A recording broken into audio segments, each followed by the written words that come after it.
So I'm here with my friend Alec Ruben Bornstein, a motivational speaker, a certified life coach, and a professional optimist. Alec, what is Operation Optimism? Operation Optimism was my attempt and is my attempt to create a community of people who consider themselves to be optimists, or you don't even have to consider yourself to be an optimist, but it's a group of people who want to start focusing on the things that are going well in the world, as opposed to the things that are going negatively. We're constantly bombarded with negative imagery. If you just watch the 11 o'clock news, you will see that almost every single story is about what we should be afraid of, what we need to run from, all these different kind of ways of closing ourselves off as people. What I wanted to do with Operation Optimism was create a community of people who could listen and share in ideas and focus on what's going well in the world. And the most important thing from that perspective is not to be unreasonably optimistic. We're not just going to go and say I have $1 million, let's go to Vegas, gamble it all, and spend it away. The idea is to understand the realities of our current situation. The reality is that this isn't the greatest economy in the world. But together, if we try to put our minds together and if we try to focus on what's going well, then we can change that and we can move towards a more positive and more optimistic direction.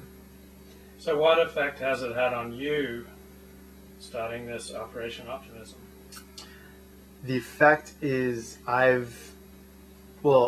as I myself try to focus others on optimism, I am also focusing on optimism myself. So I find myself looking at things and ways to make things better as opposed to things to make things worse.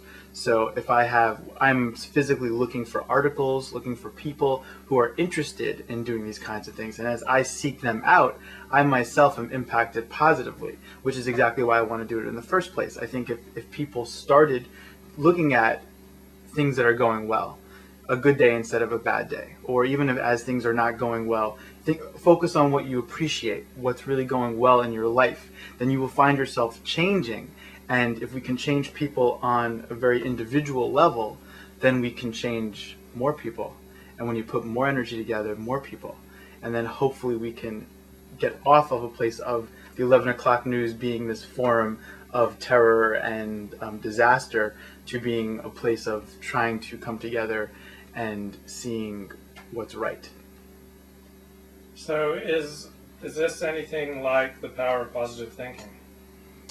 There are a lot of similarities, there are a lot of parallels. I don't think it's the exact same thing. I don't think, because that's also where the informed optimism, that's what I call it, informed optimism, which is really more of like a realistic optimism, comes from. I think that, and I got this from 7 Habits of Highly Effective People. I think that a lot of the books out there focus on just changing your mood.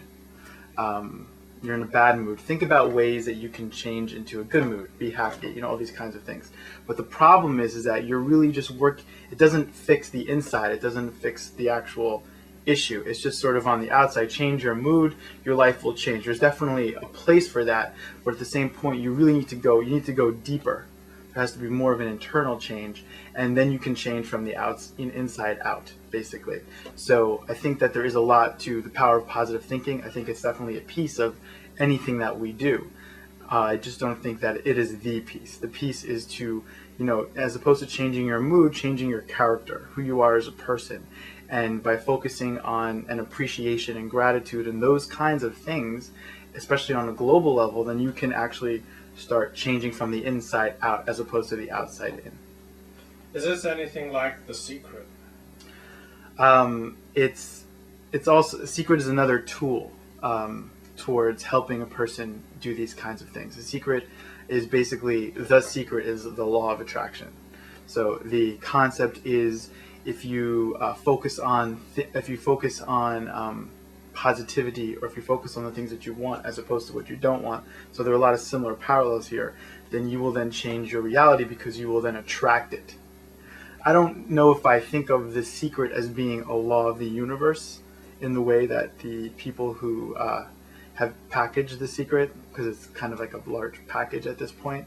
I don't think of it that way. I think that there are sometimes you could focus on, everything being amazing, but still, I do believe in God. And I do believe that if God wants you to have something or doesn't want you to have something, that's going to be your reality no matter what. I do believe that on a day by day level, you can change it. But sometimes, I don't always believe that if you're going down the street, if you're thinking negatively, then you're getting into a car accident. I think that you could be thinking about the most amazing day of your life, and still, if some sort of superpower wants, what I would call God, would want you to get into this accident, then it's going to happen no matter what frequency you're on, which is against the law of attraction.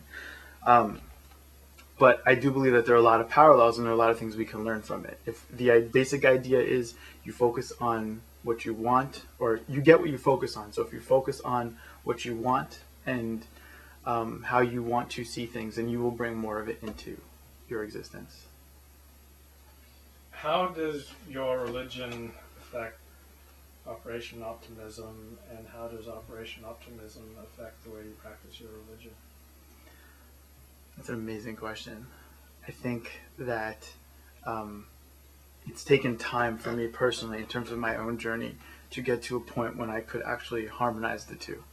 At different points in my life, I focused more on the religious aspect to my mental detriment. There were times when I really focused on being a very religious person, a very religious Jew, and I didn't focus on myself mentally, in terms of my own personal happiness. There were times when I focused way too much on my personal happiness, and I really didn't tap into the more, in terms of my plug-in towards spirituality, so which would be my religion. So I've gone to both spectrums, and I think that I'm at the point now where I've actually harmonized the two, where I believe that it's very important for us to focus on our in our perspective, but I also believe that there's a place for religion. And I'm not going around preaching my own religion. Anybody's personal religion, whether it's an actual religion or something else. So there's a harmony to the two. And it's not good to just focus on being a positive person, and it's not good enough to neglect your spirituality. No matter what it is, you have to find a harmony for the two, because I think we are spiritual beings. So that's part of the journey, even in Operation Optimism. The point isn't, one to the detriment of the other. Find a way to harmonize everything. And if you do, then you will be a more complete person. Tell me the story you were telling me over breakfast where you won a sweepstakes. Well, I live in the New York tri-state area, and they had a sweepstakes for there's a regional bookseller. That's my cell Is it phone, yours? but Okay. if I can find where it is. Just turn off the... Should I turn it? No, it's fine. Just turn off the thing there. Okay, go ahead. Back to the sweepstakes. So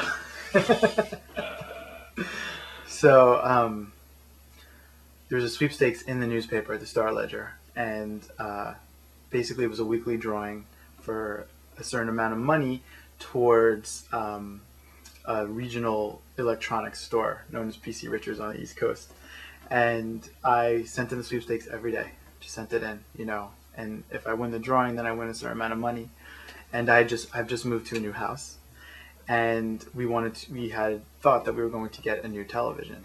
So I said, you want to know what? Like, I'm going to win this sweepstakes, basically. And it said that in the back of my mind, and I kept on sending it in. But what I did was I went to the PC Richards website, and I found the television that I wanted, that I would be able to buy if I win this sweepstakes. And I saw myself in front of that TV. And every day for about 2 weeks, I clicked on the website and I saw myself, and I was like, this is what I want. And I really felt the feelings of being in front of that TV as if it was a reality. And when a couple of weeks later the phone rang and the woman told me, Tina Jenkins was her name, when Tina Jenkins, who has the greatest job in the world telling people that they've won sweepstakes, but when I spoke to Tina Jenkins, and I almost wasn't surprised that I had won. It was just like, this is what I've tried to visualize and bring into my existence. And now it's on the wall in my house, this amazing 52-inch television. And I think that on an individual level, if there was a way to really tell people, hey, this stuff works. Like, if you really can find a way to see whatever current reality, whether it's you sitting in front of a TV, or you sitting in front of a sunset, or you sitting, wherever it is you are, if you can call that into your existence, then you can bring so much more to you. And that is, I wouldn't